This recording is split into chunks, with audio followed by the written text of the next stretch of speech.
Welcome back to the channel. My name is Brahim, and today we're going to be looking at market manipulation. Yes, you heard me correct.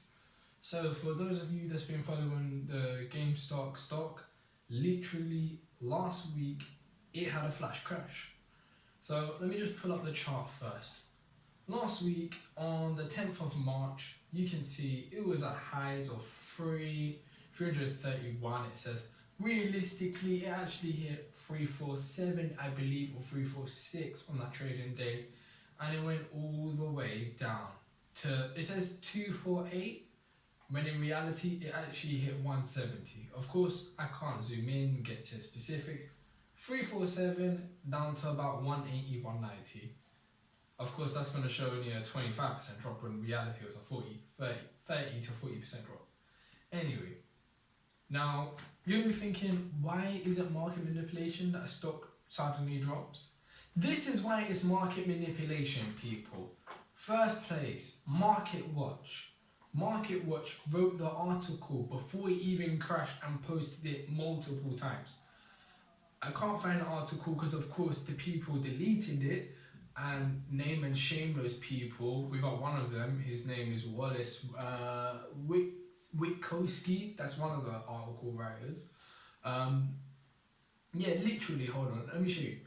Market Watch, GameStop stock was reaching new heights, but shares in the meme stock just plummeted. And this is March 10th, 2021, 11:43. And you see it at 11:53, 11:55, and this is before 12 o'clock. Before 12 o'clock. So between 11:30 and 12 o'clock, it was actually still going up. And like I said, it went to 347. How do you post 4 different articles on the same thing that hasn't happened minutes before it's going to happen? 17 minutes before it's going to happen. That's the first example. Credit to this person here, regular JDo1234. Credit to you. Second thing. The Motley Fool. Another pre-written article for Friday, forget Jimmy, and then again it says for Friday. Then the article comes out later without it. So clearly the editor forgot to take out the word for Friday and then reposted the same article. Now, this is the problem. It's bad enough that you have the hedge funds manipulating the stock, but you have the media manipulating the people and manipulating your mind. If you know the story, stick to the facts, because there's so much noise in the market, so much noise, and you want to ignore all of that. Ignore it. Listen to the facts. We know the facts. Another pre-written article, Motley Fool. I don't read their stuff because it's trash. It is absolutely the trashiest financial article site you can find. Don't read anything from there, really, please. Then last of all, you got this very in-depth post by I Hate My Boss. Credit to you as well. Of course, there's the video of Kramer, how he talks about stock market manipulation. I'm gonna quickly open this. I'm not gonna play it. Hold on. Yeah. If you want to watch it, literally type in this and look for the channel Lance. And he explains when he was working as a hedge fund manager, the tactics they use and the lies they push, and they use COINBASE. Go watch it for yourself, educate yourself. I would play it, but it's about 10 minutes long and I'm not trying to get this video also restricted like the rest of my videos get. Anyway, so Kramer basically exposes himself, and now people realize that. Media fuckery part 1. Our fellow interlake user permit number 1490 pointed out how CNBC published an article within a couple minutes of the short attack, pointing towards a coordinated tactic, so we panic sell. Okay. Here's the chart. Here's the first drop. Let's see. When did the article come out? 1 minute. 1 minute and you got that picture. Okay, media fuckery part 2. Now check out this shiznits out. This article was published at 12:41 p.m. EST, and the journalist himself stated the shares lost all of those gains in a rapid decline around 12:30 p.m. ET. GameStop drops 40% in 25 minutes. Now, if you look at the picture, published Wednesday, March 10th, 2021 at 12:41 EST. Now, oh, the stock hadn't dropped by then. The stock hadn't dropped. Amazing. The stock rose as high as 348.50 per share on Wednesday, topping its record closing high from January 27th. However, the shares lost all of those gains in a rapid decline around 12:30 p.m. ET.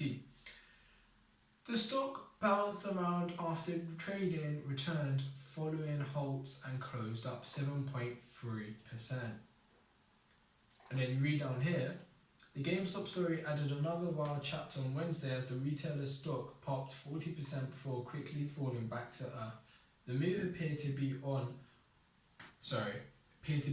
new headlines. The stock rose as high as 348.50 per share on Wednesday, topping its record, same sense, 12:30 p.m. EST. So basically, he gathered that data, wrote this article, edited it, added charts, and published it within 11 minutes. But wait, there's more. From the horse's mouth, dude was microwaving some. 11 minutes. His multitasking skills are next fucking level. Okay, let's read this one. Jesse Pound, the stock chart took this as a dare and dropped 40% while microwaved some chicken. CNBC now. GameStop plunges 12%, erasing as an earlier 40% gain. And you got, of course, a chart while it's dipping. Media fuckery part 3. It's been brought to my attention that E-Trade okay, so many edits. So many edits. So the article comes before the crash. Would you say coordinated market manipulations by Wall Street? 11:55 market. Yeah, I told you, Market Watch. Market Watch is quiet right now. You have those two people that produce those articles privated on Twitter, and they're getting a lot of hate and abuse. A lot. Market Watch, you fucked up, mate. You fucked up. Hold up. Wait a minute. You thought I was finished. A Twitter user posted this. He saw the same article from Market Watch posted on the Webull app. Webull doesn't write articles, of course, so he reached out to Webull, expressing his concerns about the timing of the article. Check out Webull's response about the timing of the article. This is a response Webull gave me. How does news about a plummet come out before it actually does? Webull's response. Hi David. At the time the news came out, the stock price was indeed high. Besides, news is released by a third party instead of Webull. Thank you. And then disclaimer, I can't confirm the accuracy of the message from Webull customer service unless I speak to Webull directly. However, I saw it posted around Twitter and thought I'd share it. A lot of shitty edits, a lot of fucking edits, I'm not going to go through. But I want you to realise between 11 and 12, I can see only it's gone up by 13%, but it did go a bit higher than 331. Article statement went to 348.50. Of course, people's psychology, they like round numbers and they don't like decimal places and odd numbers and stuff like this. So most people might have had take profits at 350, or they might have had entries at 350, or you know what I'm saying, 350, next magic number, options, 350. But they knew this, and this is why they drove down the stock into the dirt, and they drove it literally so damn quick. But if this happened so quickly, so quickly. Literally what? 15, 30 minutes. Realistically, majority of it dropped in the first 15 minutes, but continued for another 15 minutes. All these articles ready before it happened, 15 minutes after it happened, 10 minutes after it happened, a minute after it happened. How do they know about this? Because they're not the Simpsons and they don't predict the future. They create the future. That's what you need to understand. The hedge funds are creating the future of this. They're manipulating it. And hopefully you guys already know about this. If you don't, I'm glad you got to see this video. Really am. Just keep an eye out on the media. Don't pay attention to it. Of course, take it with a grain of salt. But they do try and create their own agendas. Remember that. Remember that. Anyway, I hope you enjoyed the video. I'm trying to get to 1,000 subscribers. I'd appreciate if you subscribe. Also, if you did actually like the video, leave a like. Honestly, it'll be the best thing you can do. I'll see you in the next video.